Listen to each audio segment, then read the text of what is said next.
You wake up in ancient Egypt. The sun hasn't risen yet, but the heat is already building. You reach up and run your hand over your head, smooth, completely bare, shaved clean the night before. You do this every few days without thinking about it, just like everyone around you does. But the real reasons ancient Egyptians shaved their heads go far deeper than the heat, and they reveal something about how this civilization thought about the human body, status, power, and the invisible world around them. Here's the first thing to understand. Ancient Egypt was not a civilization that did things casually. Every practice that became widespread did so because it solved multiple problems at once: practical, social, and spiritual. Hair removal in ancient Egypt sat at the intersection of all three, and understanding why it persisted for 3,000 years means understanding how Egyptians thought about cleanliness, danger, identity, and the gods. Start with the practical reality. Egypt is hot. Genuinely, brutally hot, and it has been for thousands of years. But heat alone doesn't explain the Egyptians' dedication to hair removal, because other hot civilizations didn't adopt the same practice so universally.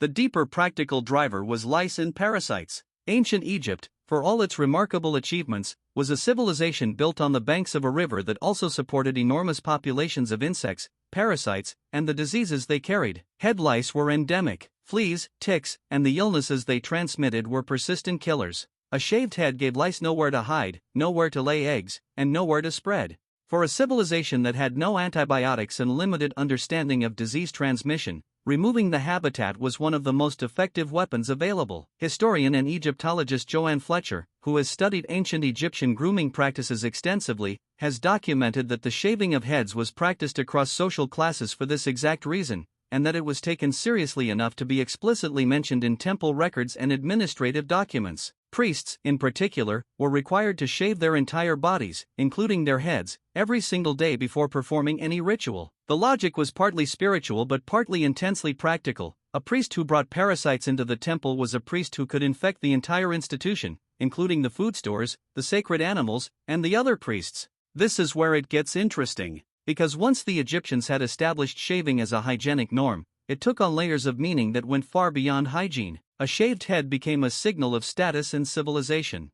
It marked you as someone who maintained themselves, who had access to copper or bronze razors, who had the time and resources to practice this kind of care. At the top of the social order, pharaohs and priests were represented in art as almost always either shaved or wearing elaborate wigs over their shaved heads. The wig itself is a fascinating detail. Egyptians didn't abandon the idea of hair. They moved hair off the body and onto a controllable object, a wig that could be removed, cleaned, perfumed, styled, and replaced. Egyptologist and archaeologist Salima Ikram, whose research on Egyptian burial goods in daily life has shed enormous light on personal practices of the period, has noted that wig wearing was one of the clearest markers of status in ancient Egypt. A fine wig made of real human hair was expensive. It required maintenance. It could be elaborately styled in ways no natural hair could sustain in the heat. And crucially, it could be taken off. You could be clean-headed for work, for sleep, for religious ritual, and magnificently wigged for ceremony, shifting your identity and your social presentation as the occasion required.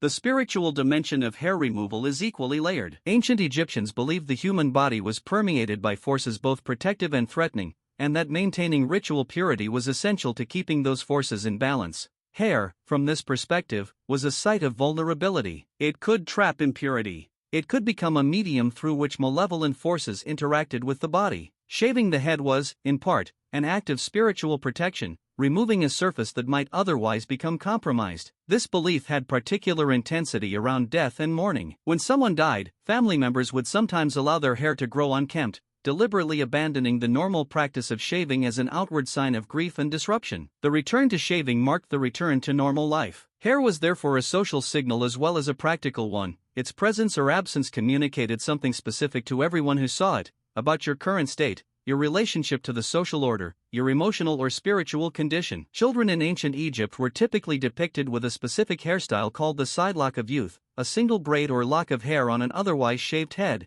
worn on the right side. This wasn't decorative. It was a status marker that identified a child as someone who had not yet undergone the full social transition to adulthood. When the side lock was finally cut, usually at puberty, it marked the moment the child officially entered the adult world. Some of these locks were dedicated to the god Horus, associated with protection in childhood, suggesting that the lock was understood as not just cultural but sacred, a kind of physical talisman held against the child's vulnerability. Here's the modern mirror, and it's worth thinking about carefully.